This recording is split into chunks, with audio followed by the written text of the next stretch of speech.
Exercise guidelines and different stage और growth and development. Exercise की guidelines at different stage mean जैसे infancy के अंदर बच्चों को एक्सरसाइज करना है, अर्ली चाइल्डहुड में, लेटर चाइल्डहुड में, और एडोलेसेंस के अंदर और एडल्टहुड के अंदर। तो एक्सरसाइज जो है, जो फिजिकल एक्टिविटी होती है, ये एक्सरसाइज होती है, वो वेरी इंपॉर्टेंट रोल अदा करती है। वो एक नेशन के, एक राष्ट्र के फिजिकल और मेंटल स्टैंडर्ड के ऊपर, एक राष्ट्र का, एक नेशन का फिजिकल और मेंटल हेल्थ स्टैंडर्ड कैसा है, it is depend on that कि उनके जितने भी नागरिक हैं या उनके जितने भी उनका एक समाज है वो एक्सरसाइज या फिजिकल एक्टिविटी के अंदर पार्टिसिपेट कर रहा है कि नहीं। तो बच्चों को एक्सरसाइज और फिजिकल एक्टिविटी में पार्टिसिपेशन करना बड़ा ही अनिवार्य है, बहुत ही ज़रूरी है, और it is very beneficial for their motor development.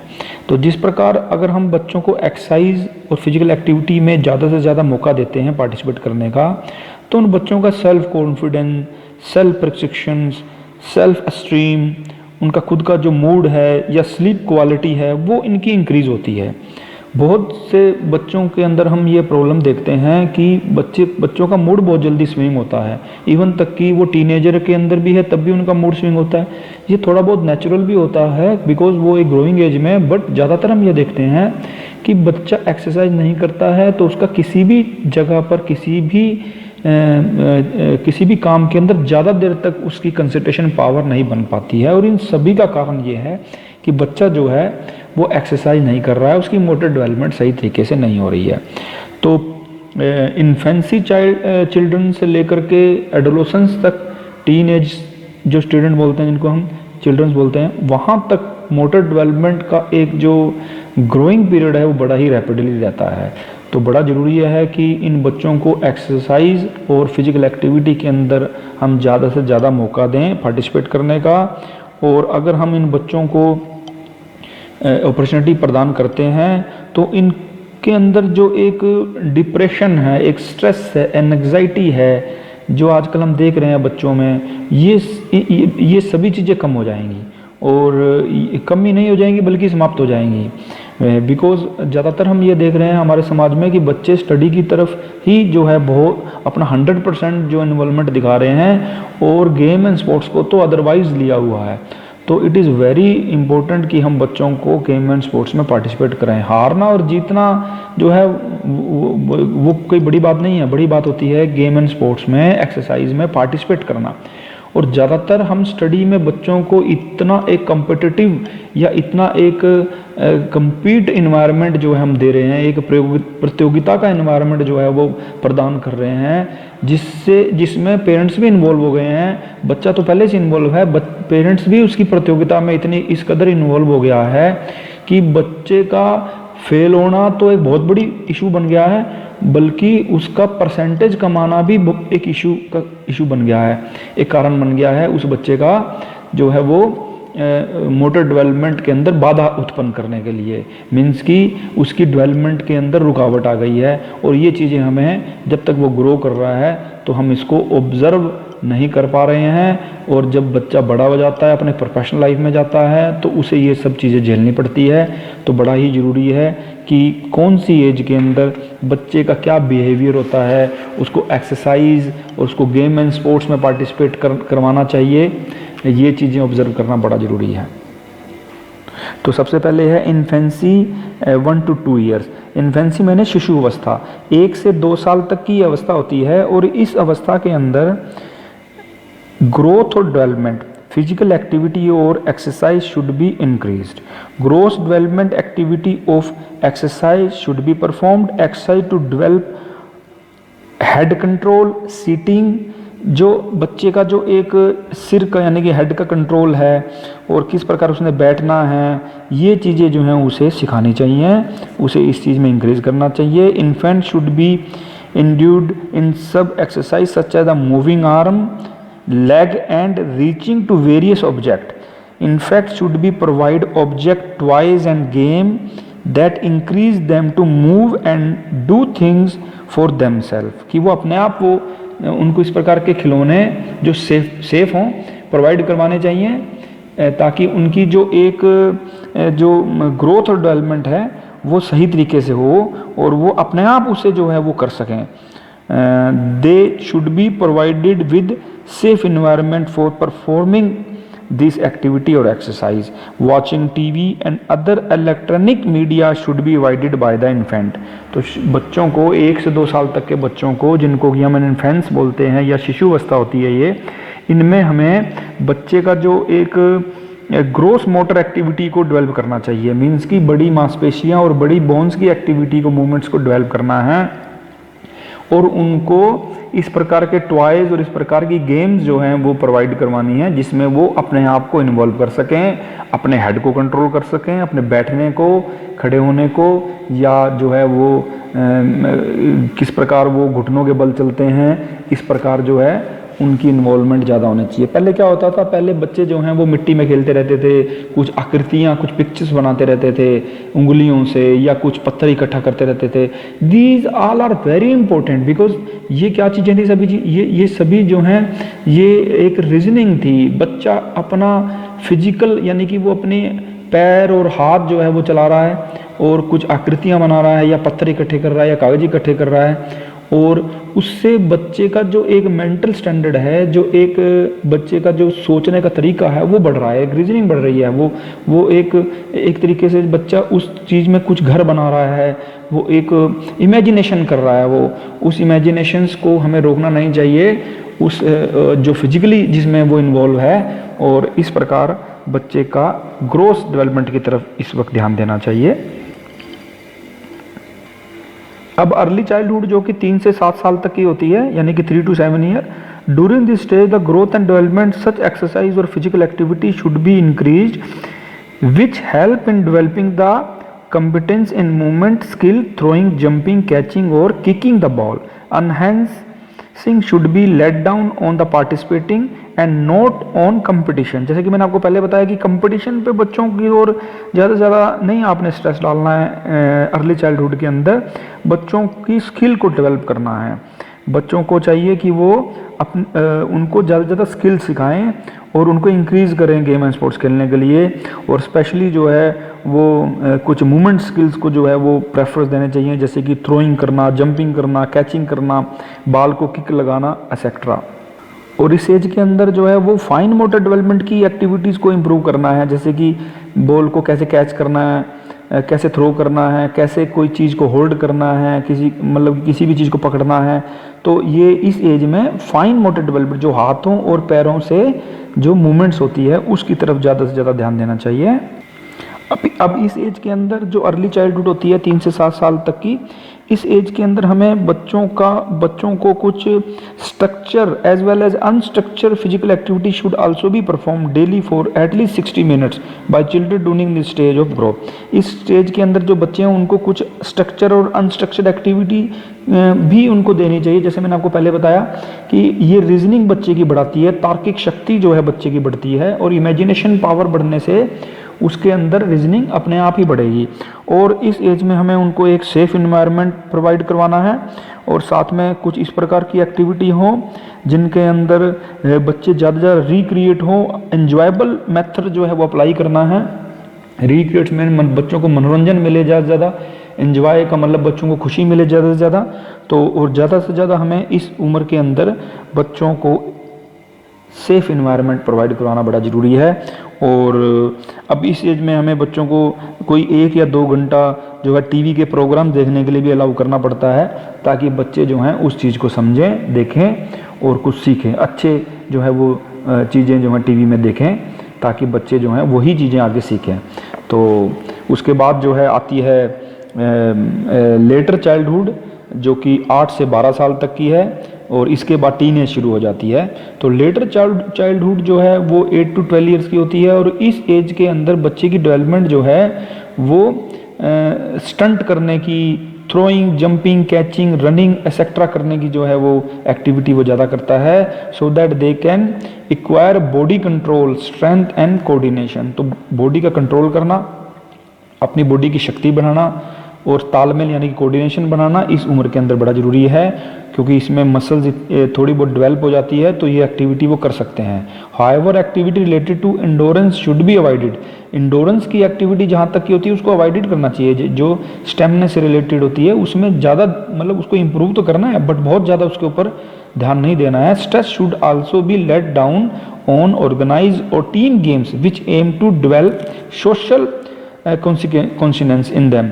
Means कि टीम गेम्स एक्टिविटी जो है उसके अंदर जो ज़्यादा ज़्यादा उसको प्रोवाइड करवानी है, ताकि वो एक सोशल ऑर्गेनाइज्ड जो है वो तरीका सीख सके, बच्चों में आपस में खेले, उसमें थोड़ा सा कंपटीशन भी जो है वो प्रोवाइड करवाने चाहिए बच्चों को, तो उसको थोड़ा सा हारने और जीतने का जो है एक तरीका पता लगे, और बच्चों के साथ मिल करके कैसे खेलना है, कोऑर्डिनेशन कैसे बनाना है, क्योंकि इस एज के अंदर बच्चे फ्रेंड्स सर्कल जो बच्चे का बढ़ जाता है। अब इस एज के अंदर बच्चे को, जैसे मैंने आपको कहा कि कॉम्पिटिटिव स्पोर्ट्स जो है वो भी उसको जो है हमें अपॉर्चुनिटी देनी है उसमें पार्टिसिपेट करने की, ताकि बच्चे को जो है वो दूसरों के साथ मिल करके कैसे खेलना है इस चीज़ का पता लगे, या अपनी एबिलिटी का थोड़ा थोड़ा पता लगे। लेकिन गेम एंजॉयबल होनी चाहिए बच्चे के लिए, फेयर प्ले होना चाहिए, सिंपल स्ट्रेटजी और टैक्टिक्स जो है बच्चे को ज़्यादा ज़्यादा सिखानी है इस एज के अंदर। They can also be introduce to the concept of sport training and the exercise that build endurance, aerobic exercise like the running, swimming and cycling etc, strength और agility, coordination और balance जो है, जो fast work and rapid movement exercise होती हैं, ये सभी introduce करनी पड़ती है हमें इस एज के अंदर। क्योंकि जिस बच्चे ने जो है वो आगे प्लेयर बनना है, जिसने अपना करियर जो है वो स्पोर्ट्स के अंदर करना है, उनको हमें फिजिकल फिटनेस के सभी कंपोनेंट को की जितने भी कंपोनेंट्स होते हैं उससे उसको इंट्रोड्यूस कराना पड़ेगा, जैसे speed, strength, endurance, flexibility, agility, ये सभी चीज़ें को introduce with the sport training उनको हम करवाते हैं। और जिन बच्चों ने अपना करियर स्पोर्ट्स में नहीं बनाना है उनको भी हम फिजिकल फिटनेस के कंपोनेंट को इंट्रोड्यूस करवाते हैं, बट वो एक बेसिक फॉर्म में करवाते हैं, ताकि बच्चा जो है बच्चे की मोटर डेवलपमेंट प्रॉपर हो और वो सीख सके। नेक्स्ट है एडोलोसेंस, जो कि टीन एज जिसे हम बोल सकते हैं, 13 to 19 ईयर्स जो है ये एज शुरू होती है। अब देखिए साइंटिफिक स्टडी ये कहती है कि during the stage of adolescence moderate और वेगोरियस intensity exercise physical activity is recommended for at least 60 minutes and up to several hours every day, यानी कि कम से कम 60 मिनट और ज़्यादा से ज़्यादा 3-4 घंटे बच्चे को डेली एक्टिविटी हमें प्रोवाइड करवानी है, ताकि और वो भी इंटेंस एक्टिविटी, जिससे बच्चे का जो है वो एक स्टेमिना बढ़े, स्ट्रेंथ बढ़े, और जो भी वो गेम खेलना चाहता है या नहीं भी खेलना चाहता है, वो स्टडी में अपना करियर बनाना चाहता है, तब भी जो है उसको इस प्रकार की एक्टिविटी को हमें इंट्रोड्यूस करना पड़ेगा, ताकि वो भविष्य में किसी प्रकार की भी क्रोनिक डिजीज से का सामना ना कर पाए। तो they should also include bone strengthening exercise, यानी कि जो हड्डियों की जो शक्तिशाली एक्सरसाइज होती है वो भी उनको देनी चाहिए। एडोलेसेंस और teenager should reduce sanitary behaviour, उनको एक आरामदायक व्यवहार जो है वो छोड़ना पड़ेगा इस एज में, उसको छोड़ना चाहिए इस एज में। फिजिकल एक्टिविटी और exercise such as the running, gymnastic, pushup, jumping rope, playing hockey, basketball, swimming, tennis and resistance exercise, जिसे वेट ट्रेनिंग भी बोल सकते हैं हम, ये सभी उनको हमें प्रोवाइड करनी पड़ेगी। आप एक बार फिर सुन लें कि 13 से 19 साल की जो एडोलेसेंस एज होती है, जिसमें लगभग बच्चा जो है वो 8 to 12 तक का बच्चा होता है, यानी कि 8वीं से 12वीं तक का बच्चा होता है, उस बच्चे को हमें हर प्रकार की इंटेंस एक्टिविटी जो फिजिकल एजुकेशन प्रोग्राम के अंतर्गत आती है उसे हमें प्रोवाइड करवानी चाहिए, ताकि वो जीवन के आगे आने वाले मुश्किल पड़ावों को पहले से ही झेलने के लिए अपने आप को प्रिपेयर कर सके। अब आप देखिए स्टडी के अंदर ये चीज़ें सभी नहीं मिलती हैं, स्टडी करना एक बेसिक फिनोमेना है, बट एक्सरसाइज और फिजिकल एक्टिविटी के अंदर पार्टिसिपेट करना एक प्रैक्टिकल फिनोमेना है। तो ये चीज़ें बड़ी ज़रूरी होती हैं बच्चों के लिए, बट ज़्यादातर का मतलब मैं तो पिछले अपने 20 साल के टीचिंग कैरियर में यही देख रहा हूँ कि ज़्यादातर मोर देन 90% स्टूडेंट्स जो हैं वो स्टडी के अंदर अपने आप को इस प्रकार जो है इन्वॉल्व कर चुके हैं कि उनको उसके आगे अदर एक्टिविटी के बारे में कोई उनका माइंड ही नहीं चलता है, ना पेरेंट्स का चलता है ना उनका चलता है। तो इट इज़ वेरी डेंजरस। और यही जो है वो हमारे आगे भी आ रहा है। हम देख रहे हैं दिन प्रतिदिन कितनी घटनाओं का हमें सामना करना पड़ रहा है। तो ये चीज़ें हमारे सामने आ भी रही हैं, फिर भी हम जो हैं इस तरफ ध्यान नहीं देते हैं कि फिजिकल एक्टिविटी, एक्सरसाइज ये बच्चों को करवाना जरूरी है। नॉट ओनली कि कंपटीशन करवाना जरूरी है, हाँ एक कम्पिटिटिव गेम देना जरूरी है एडोलेसेंस में, बट अगर हम बात करें इन्फेंसी से लेकर के एडोलेसेंस तक की, तो बच्चे का मोटर डेवलपमेंट के लिए एक इस प्रकार का फिजिकल एजुकेशन का प्रोग्राम प्रोवाइड होता है बच्चों के लिए हर स्कूल के अंदर, कि अगर पेरेंट्स चाहें या बच्चे का इंटरेस्ट हो तो वो अपने जीवन में आने वाली कितनी भी घातक बाधाएं हैं, कितनी भी डेंजरस जो है सिचुएशन है, उनको झेलने के लिए पहले से तैयार हो सकता है। स्कूलिंग इसी का नाम होती है। स्कूलिंग का मतलब यही होता है कि बच्चे को ऑलराउंड डेवलपमेंट उनकी करनी है, सर्वांगीण विकास उनका करना है, और वो सिर्फ मेंटल डेवलपमेंट से नहीं होगा, but also we should include the physical development, spiritual development, emotional development, psychological development. तो ये सभी चीज़ें हमें बच्चों को प्रोवाइड करनी चाहिए, तभी जाके हम एक संपूर्ण व्यक्ति का जो है विकास कर सकते हैं, जो हमारे राष्ट्र के लिए, हमारे देश के लिए भी जो है एक लाभदायक होगा। अब नेक्स्ट है adulthood above 19 year. Adult should try to be active always. They should do brisk walking, bike riding, dancing and swimming with moderate intensity. They should also include in running, aerobic exercise, weight training, push-ups, sit-ups, etc.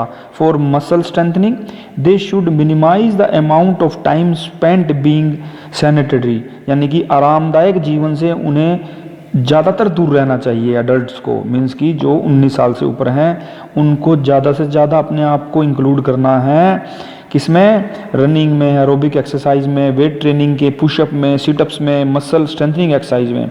As a matter of fact adult require such exercise और activity that help to increase their muscular and bone strength, so they should perform resistance exercise at least 2 days a week to tone their muscles and bone. तो adulthood में 19 से ज़्यादा की as के अंदर eight least 2 दिन एक week के अंदर जो है एक्सरसाइज करना मसल्स और बोन्स की, जिनमें उनकी मसल्स और बोन टोन अप हो, ये एक्सरसाइज करना बहुत ही अनिवार्य है, चाहे वो कितने ही बिजी हों। ज़्यादातर हम ये देख रहे हैं जो बच्चे इंजीनियरिंग लाइन में हैं या मेडिकल लाइन अपना रहे हैं, 19 साल के बाद डॉक्टर बनना चाह रहे हैं, सीए बनना चाह रहे हैं या इंजीनियर बनना चाह रहे हैं, उन बच्चों को एक्सरसाइज करने तक का टाइम नहीं है। तो ये बड़ा ही एक बहुत ही एक सेंसिटिव इशू है, इस तरफ हमें ध्यान देना पड़ेगा। उन बच्चों को हमें प्रोवाइड करवानी है एक्सरसाइज सुबह शाम, क्योंकि विदाउट एक्सरसाइज हम एक संपूर्ण व्यक्ति का विकास नहीं कर सकते, किसी हालत में भी नहीं कर सकते। तो bone strengthening exercise activity reduce and impact और tension force on the bone that promote bone growth and strength. For bone strengthening they should include running, jumping, rope and weight training exercise.